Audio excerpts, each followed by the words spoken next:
Kick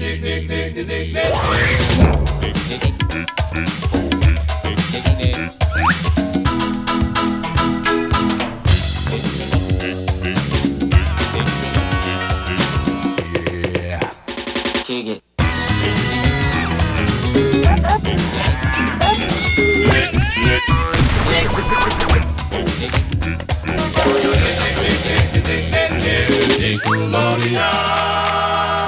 Hello, Nickelodeon fans, and welcome to This Week in Nickelodeon History. My name is Captain Eric, and we are covering all of the Nickelodeon shows that either started or ended between the times of October 3rd and October 9th. We are in the month of October, my favorite month, and this is going to be the no-edit show of my life.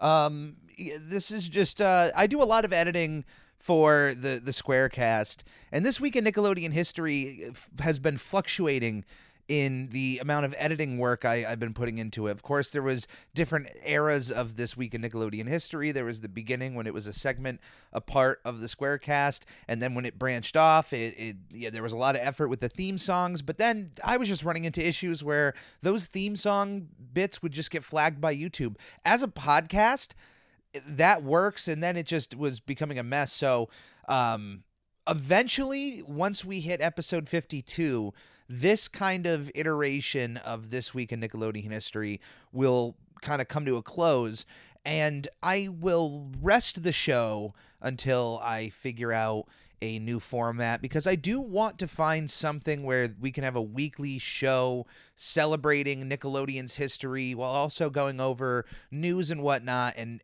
make it more of an entertainment deal. And I think the first step of that really is just making myself happy with it. So the less amount of editing I have to do, maybe helps you out on your end. I have no idea, but think of this as Captain Eric sitting down in a big comfy chair with a book of all the information we're going to go over. There's a fireplace to the left, although in this case it's an air conditioner. It's not on, which, all right, so picture a fireplace there, and that we're just talking Nickelodeon stuff. That's it.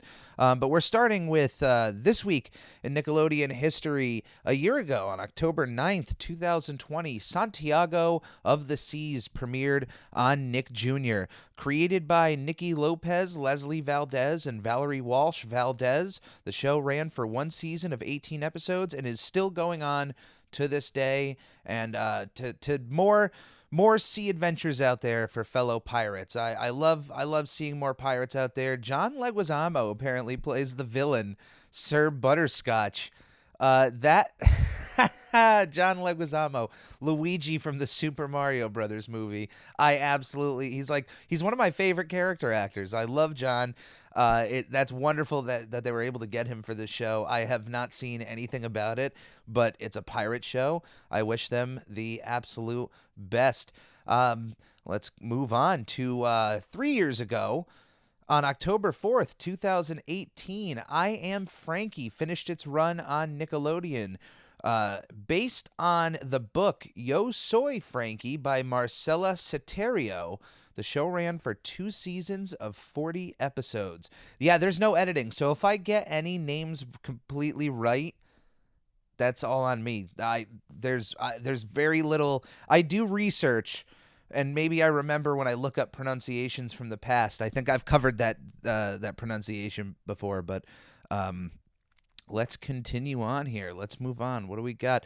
4 years ago, on October 9th, 2017, Escape from Mr.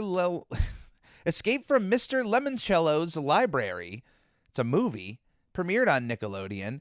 It is apparently based on the book Escape from Mr. Lemoncello's Library by Chris Grottenstein. And was anybody from Nickelodeon starring in this? Doesn't look like it.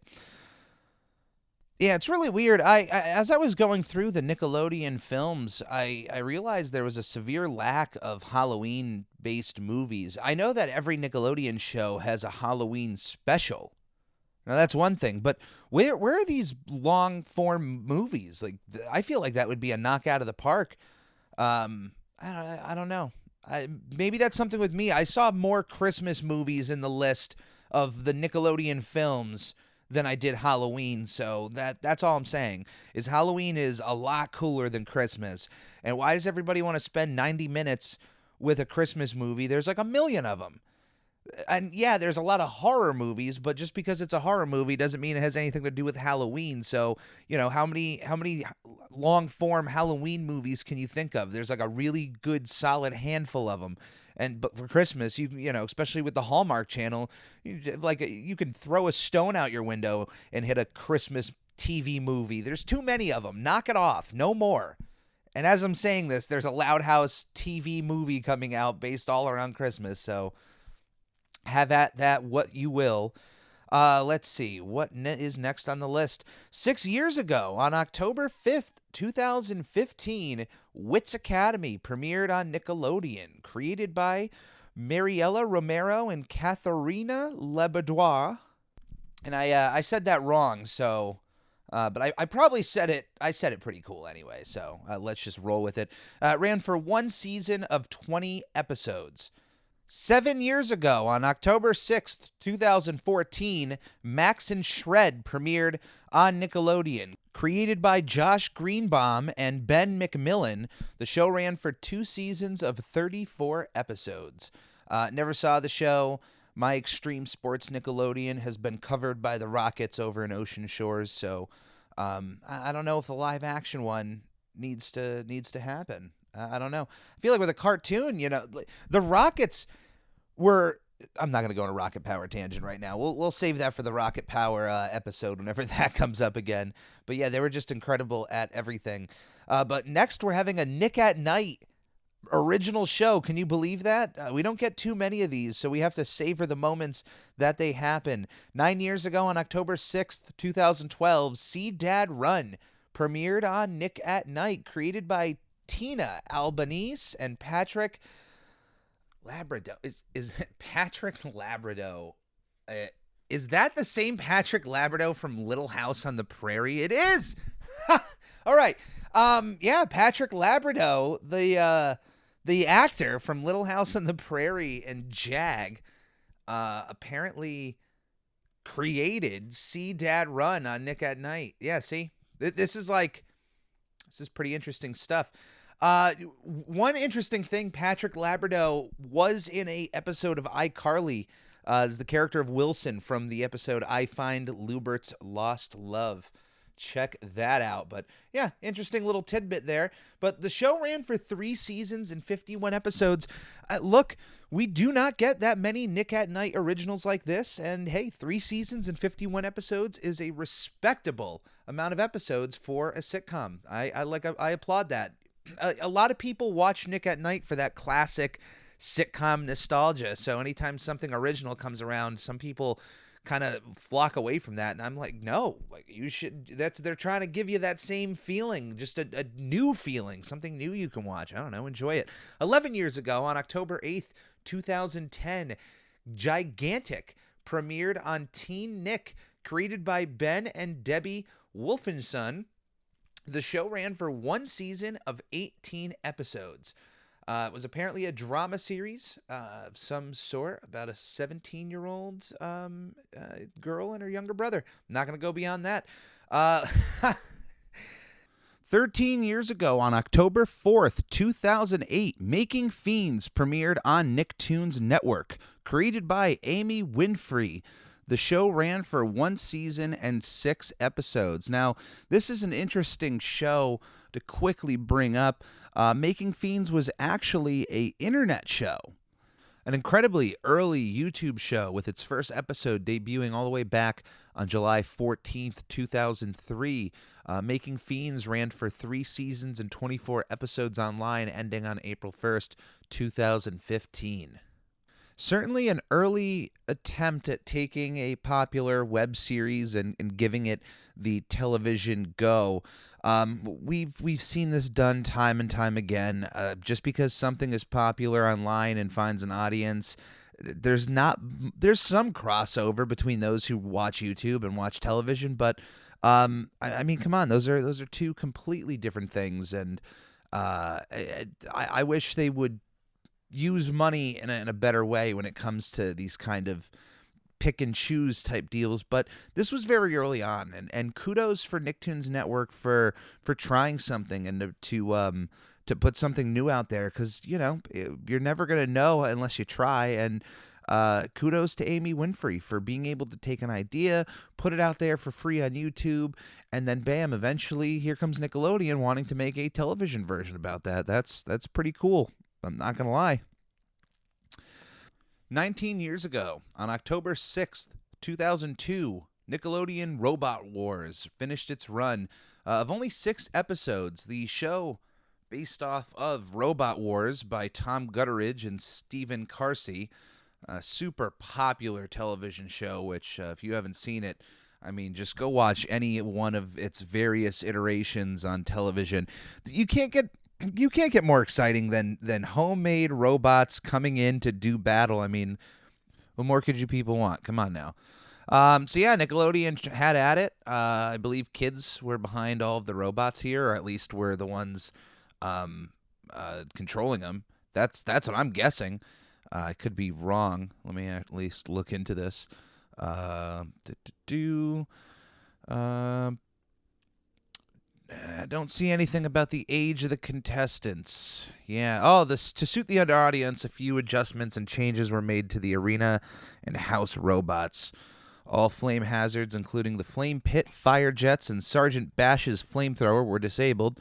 Sir Kill-A-Lot was renamed Sir K, a name he was commonly referred to in the official UK Robot Wars magazine. The pit release bumper was moved further down the arena wall, closer to the bottom right CBZ. Don't know what that means, but I mean, at this point, I've already mentioned flame hazards and a character named Sir Kill-A-Lot. If you're not sold at this point, I don't know what the pit release bumper is going to do for you. But yeah. So yeah, check out any version of Robot Wars. I wish if Nickelodeon went all in on it, they really had that Nickelodeon edge, like there was green slime, and maybe the robots were designed after different characters on the show. I mean, this is a golden idea even for 2021, 2022. Get some of these robot designers, hey, make a Nickelodeon-inspired robot, and we're going to redo Nickelodeon Robot Wars, have an arena designed straight out of Nickelodeon, and, imagine a robot designed after Nigel Thornberry doing battle with a robot designed after My Life as a Teenage Robot, the show. You wouldn't remake Jenny, because if you've seen these little robots, they're all tiny, and they have usually 1 or 2 attacks on them, because the whole goal is to, either kill or stop the enemy robots. So sometimes the people will make robots that they're just designed to flip other robots. So you can do whatever you want. So just imagine that. That'd be pretty cool.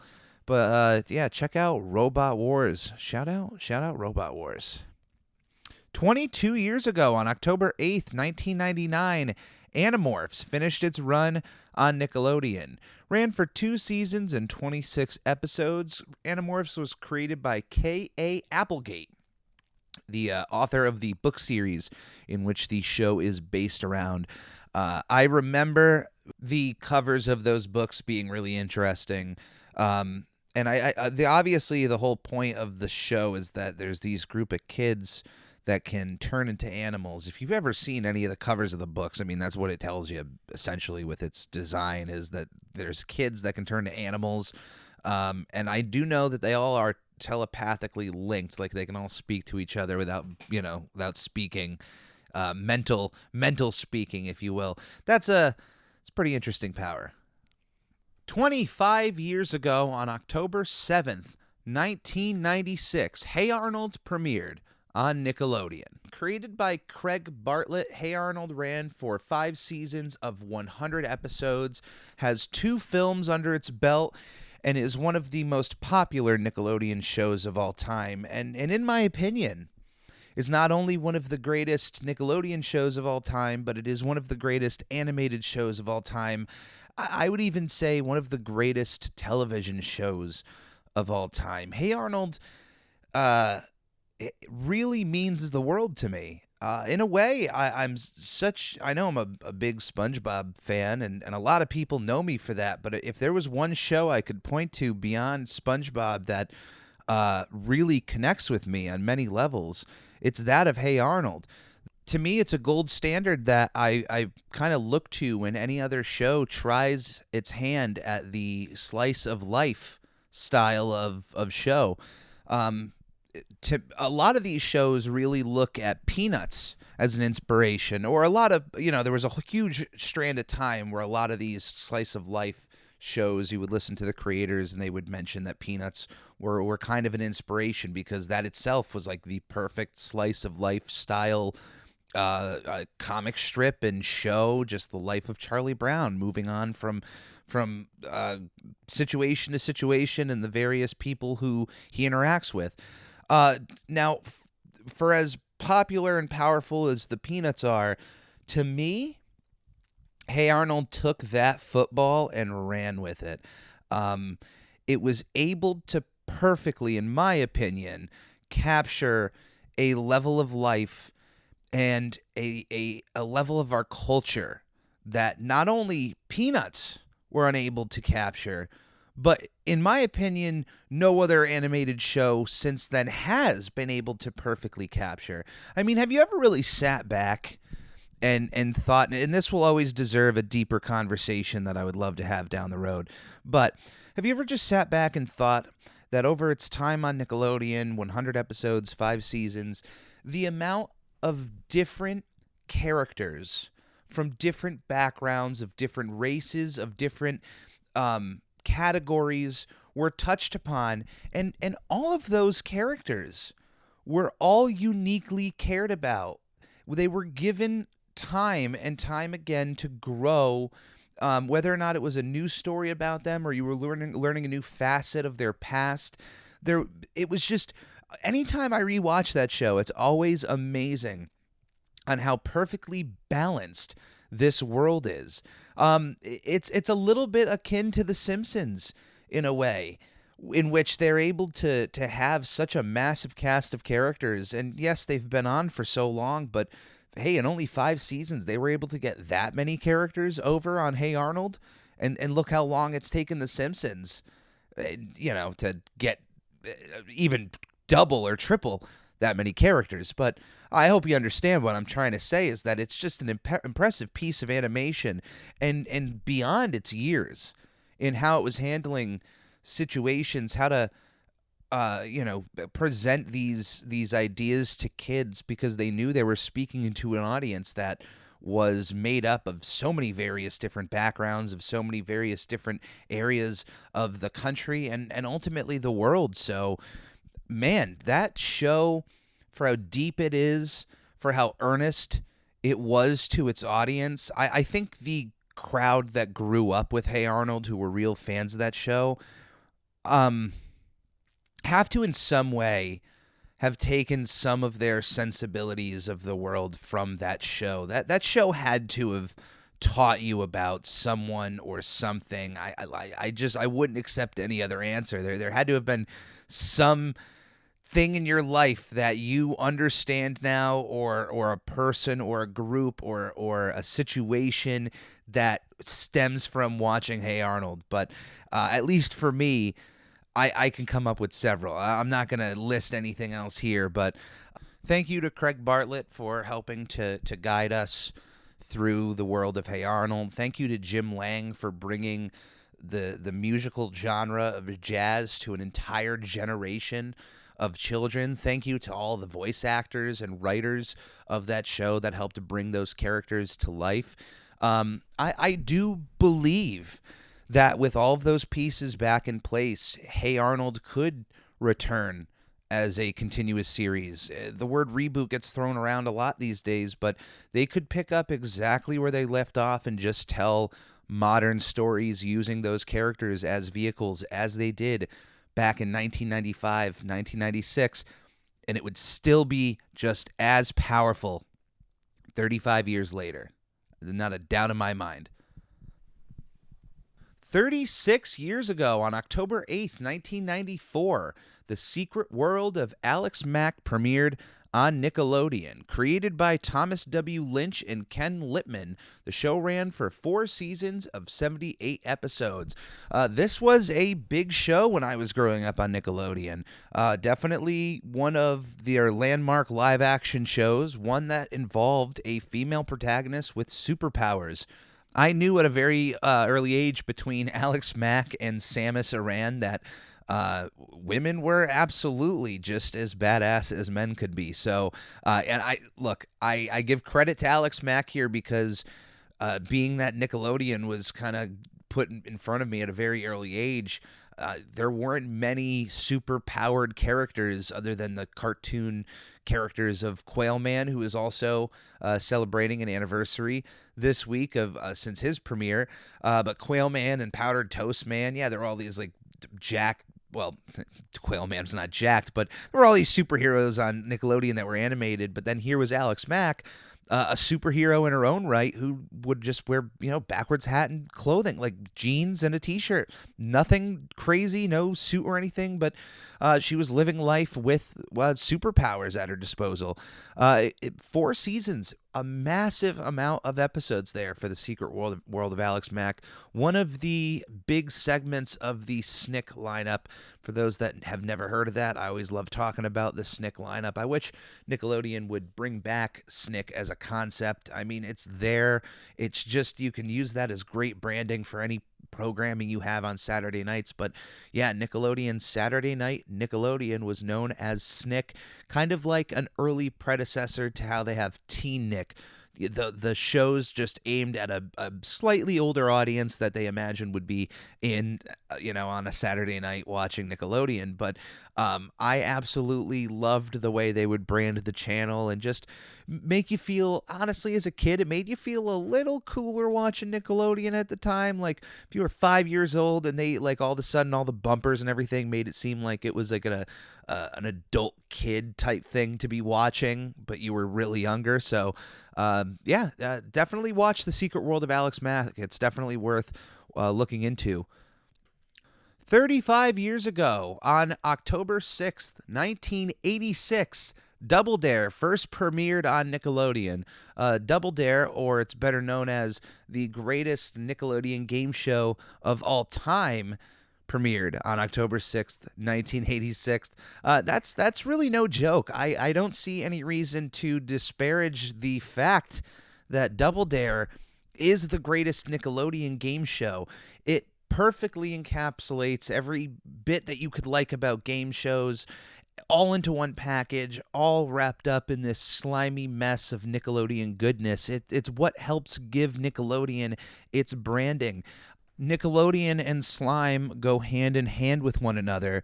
And where do you get the most slime from? Well, you stop over at Double Dare. Now, of course, there are other game shows that have incorporated slime into their workings, but come on now. This is Double Dare we're talking about. This is the sloppiest game show you can think about, hosted by Mark Summers.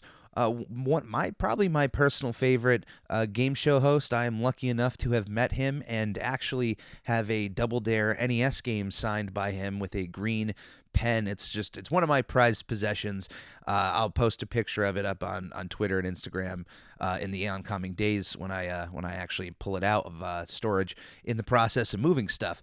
But anyway, Mark Summers, one of the best game show hosts to exist, handling the hosting duties here on Double Dare. Just one of the better hosts that I can think of on television. Mark has an extensive library, even beyond game shows. Look at all of the work he's done with Food Network. Look at all of the other voice work he has done. Mark Summers has a wonderful career, but I don't think he has a problem knowing that he will be remembered for Double Dare. What a game show it is. What a voice to have for Double Dare. Double Dare, even beyond its initial point on television, has evolved over time. Some game shows like Jeopardy and Wheel of Fortune are just so, stagnant and iconic. And stagnant, I know sounds negative, but just kind of, you never want to watch those shows and see something different. You're always going to see essentially the same format on those shows. The same can be said for Double Dare, although it evolved over time. going from Double Dare to Super Sloppy Double Dare to Family Double Dare to Double Dare 2000. A version of Double Dare that was not hosted by Mark Summers, but was in fact hosted by Jason Harris. Now, Double Dare was eventually rebooted all the way back in 2018, this time being hosted by Liza Koshy, which was a wonderful choice. She was a massive internet star. Mark Summers was brought back as basically the MC of Double Dare so that classic fans of the show wouldn't feel so alone without their good old Mark Summers. Shout out to everybody who has ever worked on that show. It's even watching classic episodes, it is a fun show to watch. The Slopsticle Chorus is an absolute treasure. I wish I could go through one. I actually went to Double Dare Live twice and applied to be a contestant twice, and unfortunately was not picked. The first time, I went for my birthday, and I thought I was going to be a shoo-in, but I was not chosen for that. I was like front row. I was everything. I had a decked-out Double Dare shirt. I had just met Mark Summers. He knew it was my birthday. I thought I knew I had to put my money where my mouth was. That as I always said, if I ever had an opportunity to go through the temple or through the Slopsticle course, it would be the greatest moment of my life. Like I would just turn into an Olympic athlete in that moment. There would be nothing stopping me. I would have the mental and physical prowess to wow the masses, but I just need the opportunity. So I didn't get picked the first time, and then the second time we were in the nosebleeds, and they were free tickets. When they brought the show to Foxwoods, we were able to get some tickets there. And being in the nosebleeds, you're not really going to get picked by Mark to come on down. So that was not really cool. But the idea of Double Dare Live was really fun, a really fun way to get kids out there who are fans of the new show. But really, the money there is for the classic fans. And if they found a slightly smaller version of that, don't tour for the theaters, but if they found a version that can tour in places where you can build a full Slopsticle course and you could have like just an adults only audience, and it was an adults only version of Double Dare that could tour, you could run that show for years because everybody would want a shot to run that Slopsticle course. So every time it'd come around, everybody would want to go and try again. Like, that is a guaranteed hit. I would love that. I would love that opportunity. But unfortunately, Double Dare had ended. Its even most current run lasted a year, more than a year, lasted till December 20th, 2019. And I really don't see it being the last time we watch Double Dare on Nickelodeon. It is a concept that will always work no matter what era this is, no matter what decade this is. It is a classic concept that you could go back to. It's a crowd pleaser. It's what, once again, Nickelodeon is known for. It'll always feel at home on its network. So let's get more Double Dare out of here. And last on today's episode, 37 years ago, on October 6th, 1984, Out of Control premiered on Nickelodeon. Created by Bob Hughes, Out of Control ran for one season of 26 episodes. Looks like it was a sketch comedy series hosted by Dave Coulier. I believe this is where he got his signature catchphrase, "Cut it out," that he used as Uncle Joey Gladstone on Full House. That's a little funny tidbit there. That's a nice little tidbit to end on. Some Uncle Joey. We're not gonna go too much deeper into Uncle Joey and Mr. Woodchuck or anything like that. But yeah, Out of Control. This was definitely before my time. I have no recollection of it, but I always knew about that little bit with Dave Coulier there. But yeah, that is this week in Nickelodeon history.